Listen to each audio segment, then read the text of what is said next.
आरंभ innovation in education या आपल्या यूट्यूब चॅनलवर तुमच्या सर्वांचं स्वागत आहे।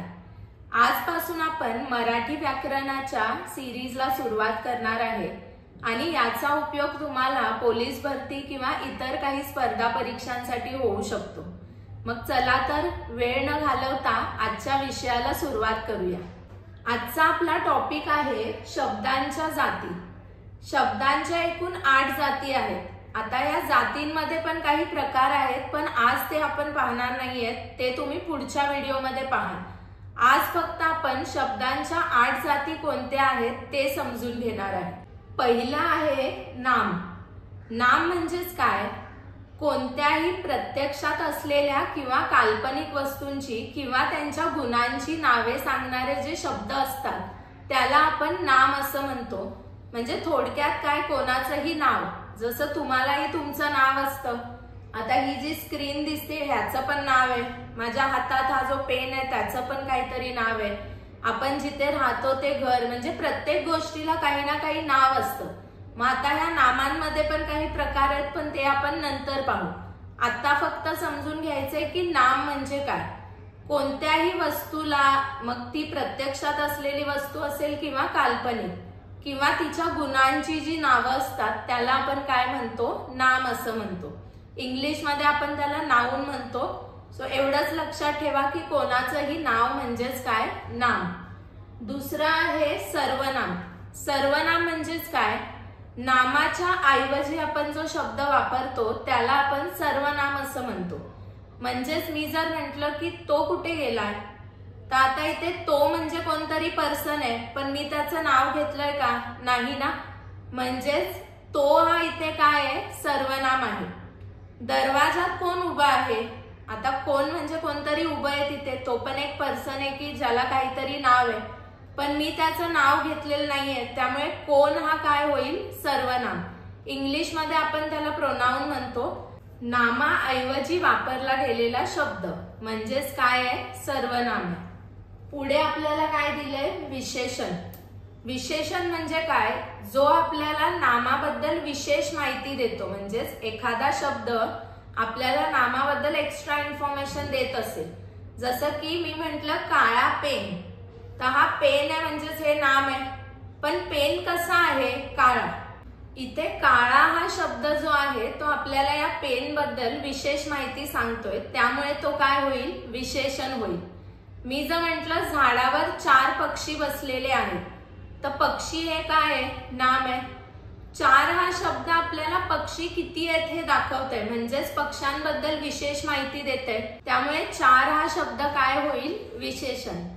तुम्हाला या पेजचा स्क्रीनशॉट काढून घ्यायचा असेल तर घेऊ शकता, कारण इथे मी सोप्या पद्धतीने त्या सर्वांची माहिती दिलेली आहे। शब्दांच्या जातीमध्ये पुढचा प्रकार आहे क्रियापद। हे तर खूप सोपं आहे। जो शब्द आपल्याला क्रिया म्हणजेच ऍक्शन दाखवतो त्याला आपण क्रियापद म्हणतो। इंग्लिश मध्ये आपण त्याला वर्ब म्हणतो। जसं की मी आता तुम्हाला शिकवतेय, मग शिकवणे ही काय झाली? ऍक्शन। तुम्ही शिकत आहात ही सुद्धा एक काय आहे? ऍक्शन आहे। किंवा तुम्ही स्क्रीनवर जे दिलंय ते पाहत आहात म्हणजे ही सुद्धा एक काय आहे? ऍक्शन आहे। म्हणजे थोडक्यात ऍक्शन दाखवणारा जो शब्द आहे, क्रिया दाखवणारा जो शब्द असतो त्याला आपण क्रियापद असं म्हणतो। पुढे काय दिलेलं आहे? क्रियाविशेषण। क्रियाविशेषण नावातच दिलेलं आहे की हे नक्की काय आहे ते। क्रिया आणि विशेषण म्हणजे जो शब्द क्रियेबद्दल विशेष माहिती देतोय त्याला आपण काय म्हणणार? क्रियाविशेषण। मग हा शब्द काय करतो? तर तो आपल्याला सांगतो क्रिया कुठे होतीये, क्रिया कशी होतीये, क्रिया कधी होतीये आणि क्रिया किती होती। जसं की आज आपण मराठी व्याकरणाच्या सिरीजला सुरुवात केली, मग या सिरीजला सुरुवात कधी केलेली आहे? आज। म्हणजे आज आपल्याला दाखवतोय की क्रिया कधी होती। मी इथे उभं राहून शिकवत आहे, मग इथे हा जो शब्द आहे तो आपल्याला काय दाखवतोय? क्रिया कुठे होत आहे। मी खूप खाल्ले जर मी म्हटलं तर खाणे ही ऍक्शन आहे, तर खूप हा शब्द आपल्याला दाखवतोय क्रिया किती होत आहे। तुम्ही खूप छान अभ्यास करत आहात, इथे अभ्यास करणे ही काय आहे? ऍक्शन आहे। कसा अभ्यास करत आहात? छान। म्हणजे छान हा शब्द आपल्याला काय दाखवतोय? क्रिया कशी होती। मग जेव्हा काही शब्द तुम्हाला क्रिया कुठे होते, कधी होते, किती होते आणि कशी होते हे दाखवत असतील तर आपण त्यांना काय म्हणणार? क्रिया विशेषण अव्यय. पुढे काय दिलेलं आहे? शब्दयोगी अव्यय. जे शब्द नामाला किंवा सर्वनामाला जोडून येतात आणि वाक्यातील शब्दांचा संबंध दाखवत असतात त्याला आपण काय म्हणतो? शब्दयोगी अव्यय असं म्हणतो. आता इथे थोडक्यात पहा की हे एक्झॅक्टली आहे काय. इथे आपण काय लिहिलेलं आहे? झाडाखाली. मेन वर्ड झाड आहे ना, त्याला जोडून काय आलेलं आहे? खाली. समजा मी म्हटलं झाडाखाली मुलगा उभा आहे, तर इथे पहा जर मी असं म्हटलं असतं झाडा मुलगा उभा आहे तर ते अर्थपूर्ण झालं नसतं ना. म्हणजे झाडाला जो आपण खाली हा शब्द जोडलेला आहे त्यामुळे झाडाचा आणि मुलाचा संबंध आपल्याला दिसून येतोय. मग असे जर काही शब्द असतील की जे शब्दाला जोडून येत आहेत, जसं की झाडावर, झाडाखाली, झाडामागे, झाडासमोर, असे काही शब्द जे शब्दाला जोडून येतात आणि त्याच्यानंतर येणाऱ्या दुसऱ्या शब्दाशी त्याचा काय संबंध आहे हे आपल्याला दाखवतात, त्याला आपण काय म्हणतो? शब्दयोगी अव्यय. मग हे जर तुम्हाला समजलं असेल तर याचा सुद्धा स्क्रीनशॉट काढून घ्या, कारण इथे मी त्यांची थोडक्यात माहिती आणि काही उदाहरणे दिलेली आहेत की जी तुम्हाला अभ्यास करताना उपयुक्त ठरतील. पुढे आपल्याला दिलेलं आहे उभयान्वयी अव्यय. उभयान्वयी अव्यय म्हणजे काय?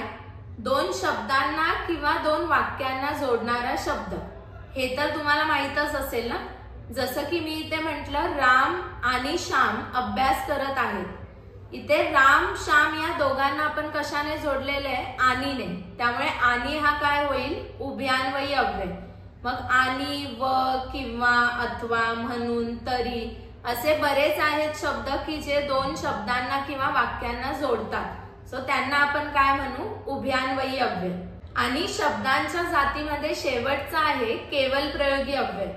आपल्या मनातील वृत्ती किंवा भावना ज्या शब्दांद्वारे आपण व्यक्त करतो त्यांना केवल प्रयोगी अव्यय असं म्हणतात. जसं की आता मी या व्हिडिओच्या शेवटी एक वर्कशीट प्रोव्हाइड करणार आहे. त्यामध्ये तुम्हाला अधोरेखित शब्दांच्या जाती ओळखायच्या आहेत. मग तुम्ही सर्वांनी जर मला करेक्ट आन्सर्स त्याचे पाठवून दिले तर तुमचे आन्सर्स बघून मी तुम्हाला काय म्हणेन? शाब्बास. म्हणजेच तुमच्या अभ्यासाच्या प्रती माझ्या मनातली जी भावना आहे ती मी इथे व्यक्त केलेली आहे. कोणत्या शब्दाद्वारे? शाब्बास. मग शाब्बास हे काय होईल? केवल प्रयोगी अव्यय. रस्त्यात जर आपण एखादा अपघात वगैरे पाहिला तर आपण काय बोलतो? अरे रे. मग अरे रे ही पण आपल्या मनातील भावना आहे ना. म्हणजे ते जे समोर आपल्या घडलेलं आहे त्याच्याबद्दल आपल्याला दुःख झालंय आणि म्हणून आपण अरे रे असा शब्द उद्गारलेला आहे. त्यामुळे तो सुद्धा काय होईल? केवल प्रयोगी अव्यय. इथे उद्गारवाचक चिन्हाच्या आधी येणारे जे शब्द आहेत त्यांना आपण केवल प्रयोगी अव्यय असं म्हणतो. मग हे पण जर तुम्हाला समजलं असेल तर या पेजचा सुद्धा स्क्रीनशॉट काढून घ्या. इथे आपण शब्दांच्या 8ही जाती पाहिलेल्या आहेत आणि आय होप तुम्हाला त्या खूप चांगल्या समजल्या असतील. समजल्या असतील तर व्हिडिओच्या शेवटी जी मी वर्कशीट देणार आहे ती नक्की सॉल्व्ह करा आणि त्याची उत्तरे मला कमेंट करून सांगा. आणि मराठी व्याकरणाची ही सिरीज आपण अशीच चालू ठेवणार आहे. तुम्हाला व्याकरण सोप्या पद्धतीने कसं शिकता येईल यासाठी मी नक्कीच प्रयत्न करणार आहे. मग माझे मराठी व्याकरणाचे व्हिडिओ जर तुम्हाला पाहायचे असतील तर तुम्हाला काय करायला लागेल? आरंभ इनोव्हेशन इन एज्युकेशन या आपल्या YouTube चॅनलला सबस्क्राईब करा आणि तुम्हाला जर व्हिडिओ आवडला असेल तर तुमच्या मित्रमैत्रिणींना सुद्धा त्याचा फायदा झाला पाहिजे. त्यामुळे हा व्हिडिओ सर्वांसोबत नक्की शेअर करा. थँक्यू.